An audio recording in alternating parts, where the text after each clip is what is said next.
Merci madame la présidente.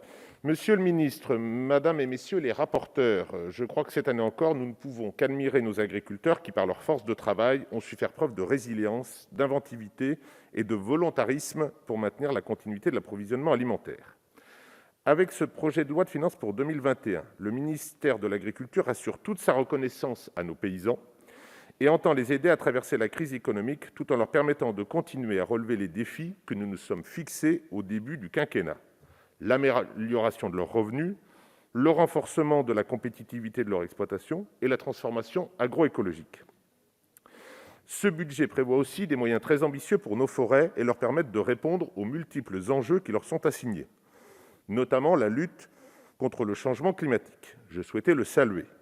Et je crois, monsieur le ministre, que la forêt est une passion que nous avons en commun. Au groupe Modem et Démocrates, nous partageons donc pleinement ces objectifs.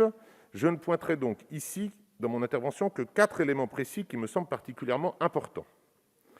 J'attire tout d'abord votre attention sur les cultures spécialisées de fruits et légumes, qui souffrent de difficultés de recrutement de main-d'œuvre saisonnière.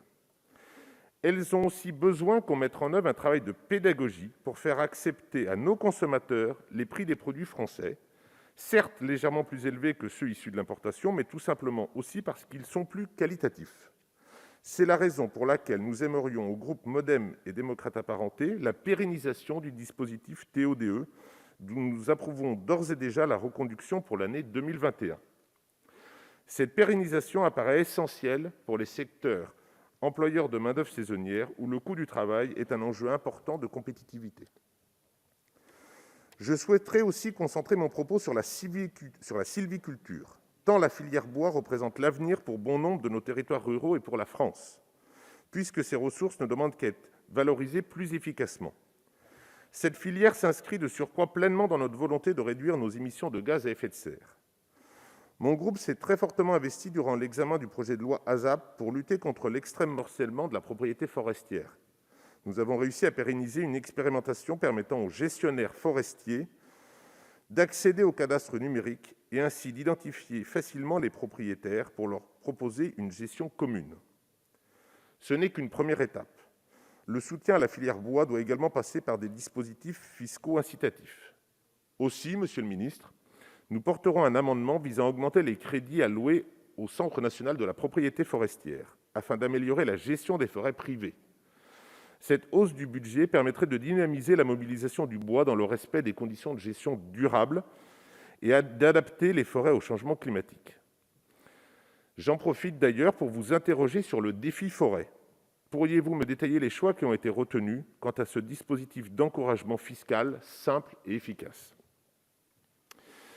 Bien évidemment aussi, monsieur le ministre, je souhaite aborder le sujet de l'irrigation et du stockage de l'eau. De fortes réticences peuvent se faire jour dans certains territoires sur des projets de stockage de l'eau, mais il s'agit pourtant d'un enjeu majeur pour l'agriculture, car il est le seul à même de prévenir les épisodes de sécheresse extrême que les agriculteurs subissent maintenant de manière récurrente. C'est aussi le meilleur moyen de maintenir des exploitations nombreuses et productrices de diversité. C'est la raison pour laquelle, au groupe Modem et Démocrates Apparentés, nous aimerions, monsieur le ministre, un fort encouragement en la matière.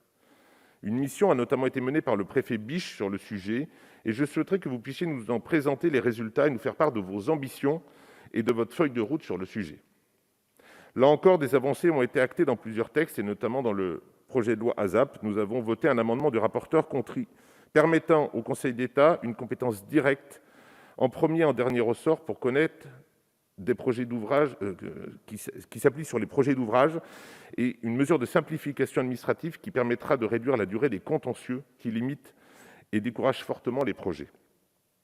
Ces avancées sont importantes, mais nos agriculteurs ont besoin d'un cadre beaucoup plus clair sur la gestion de la ressource en eau. Enfin, je terminerai mon propos sur les outre-mer. Travailler à une plus grande autonomie alimentaire de chaque territoire est primordial. Il nous faut donc préserver les fonds destinés à financer l'indépendance alimentaire des outre-mer d'ici 2030. Je vous sais très sensible sur ces questions et vous remercie par avance pour toutes les réponses que vous pourrez nous apporter à ce sujet. Sur ces 4 sujets, au groupe Modem et Démocrates, nous aimerions avoir vos analyses, mais bien évidemment, nous voterons avec enthousiasme ce budget ambitieux. Et nous tenons à affirmer ici notre plein entier soutien à votre action. Je vous remercie.